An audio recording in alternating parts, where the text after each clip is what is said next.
Hi. Today I'm not doing one of my sparkly happy videos or one of my reviews. I want to talk to you about seasonal affective disorder, and anybody who has had seasonal affective disorder will know immediately what I'm talking about. That horrible low mood that affects you in winter. But for those of you who have never experienced it, you might wonder what on earth we're going on about. I live in Scotland in the UK. It is the middle of December, and at the moment it gets light at 8:30 in the morning and starts getting dark at 3:30 at night. And what happens to me come around November is that I start to feel low and lethargic.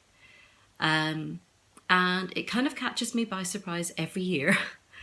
And every year I remember I have this. So I've been looking into it a bit more this time. And I've discovered that yes, the symptoms that I have, this kind of low mood, fatigue, but also strangely as well, my confidence, everything just kind of goes. I feel a little bit distant and a bit disconnected from life when I have it. So, you know, it's a tricky time of year, definitely. And this all ties in with the symptoms that I've been reading about. It's believed that it is caused by the lack of light affecting your hypothalamus in your brain. And it causes it to maybe secrete too much melatonin, which makes you feel sleepy, and then depresses the amount of serotonin that you produce as well. And serotonin is the thing that helps us feel brighter and happier. So some people are reduced to going on antidepressants at this time of year. I've been trying a few different things this time, and I am having a bit of success. I, for the first time, have been taking vitamin D every day, something that those of us living in the Northern Hemisphere probably should be doing because we're not getting enough sunlight. That really increases my energy to the point that if I take it too late in the day or in the afternoon or evening, I can't sleep at night. So that is the best sign ever that it's working. I have been reading about foods that are supposed to increase your serotonin levels. And these are foods that are high in something called tryptophan. It's an amino acid found in things like nuts and salmon and cheese and eggs. And weirdly, these are things that I have been sort of naturally craving anyway and tending to eat more of. So I have been eating those, although the science behind it suggests it is quite difficult to boost your serotonin levels through eating alone. You may be better off taking a tryptophan supplement. I haven't tried that. I've just been naturally eating more of these foods. The biggest difference though is through light therapy. I use something called the Light Book, LITEBOOK.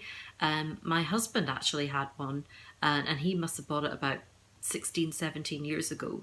He didn't use it very much, but I have been using it every day this year, and it's beginning to make a bit of a difference. So I just come downstairs in the morning, and when I put my laptop on to start work, I have the Light Book by my side and just let it shine in my face for about 30 minutes. And I tend to feel a little bit of a lift from that. And I haven't had these sort of dreadful down days since I started using that. So yeah, these are the things that have been making a difference for me this year. I really hope that if you're suffering in the same way, that this helps. Thanks.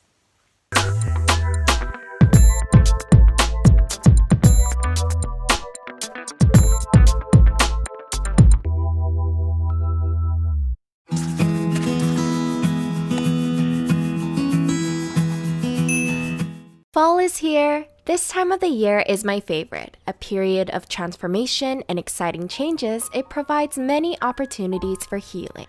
But just like everything in life, you can't have the good without the bad. Jumping into piles of leaves and baking apple pies are fun, but seasonal affective disorder totally isn't.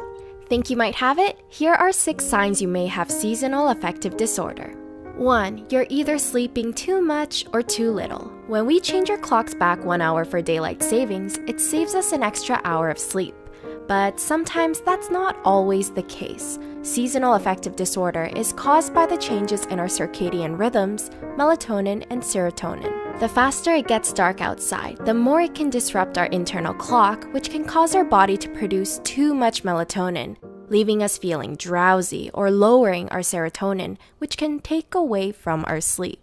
Both melatonin and serotonin govern our sleep and wake cycles, so when the levels alternate, it can make a good night's sleep nearly impossible. We recommend taking a nice warm bath before you get into bed or curling up with a cup of hot tea. It doesn't hurt to also light up some lavender candles to help your mind and body calm down after a long day. The more relaxed you feel, the faster you'll fall asleep. I personally also really love ASMR. 2. You're experiencing appetite and weight changes. Are you experiencing food cravings for sweets or salty snacks? With the cold weather, it's tempting to binge on junk food in front of the TV, but this is how SAD gets you. We don't want to sound like your mom, but it's important to eat your fruits and veggies. If you have a craving for carbs, we suggest you eat whole grain and add some bananas to your oatmeal. This will boost your serotonin levels. Foods high in omega-3 fats will also help you combat depression, such as fish, walnuts, and soybeans because they can improve your mood. 3. You don't enjoy your usual hobbies. We get it. Some days you just don't want to do anything after you get home from school or work.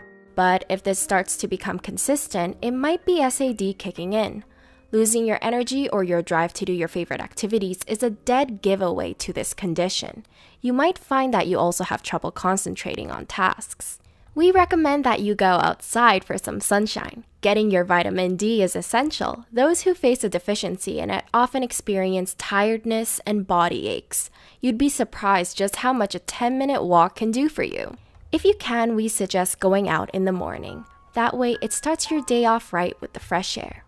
4. You have frequent mood swings. This is something I struggle with a lot. The waterworks are no joke, and when they happen, sometimes they come out of nowhere. It's okay to cry, but we hope if you're in the same boat, please don't hesitate to reach out to loved ones, or to us. Which brings us to point 5, you withdraw from others. It's natural to cancel plans when a snowstorm is coming, but if you're being a hermit 24/7, something's definitely up. Come out from those covers and call up your friends and family. They want to be there for you. And if you feel guilty for ditching them, don't let that consume you. They'll understand when you bring up SAD. It's a lot more common than you think. 6. You get suicidal thoughts. This is probably the worst symptom of all. It might feel like a dead end is approaching when winter doesn't learn to let go, but please remember that spring is right around the corner. If you need to talk to a professional, we've provided some suicide hotlines. We care about your well-being and want to remind you that you've got people like us to lean on to. Do you struggle with seasonal affective disorder? What are your biggest challenges? Please share your thoughts with us below. Thanks so much for watching!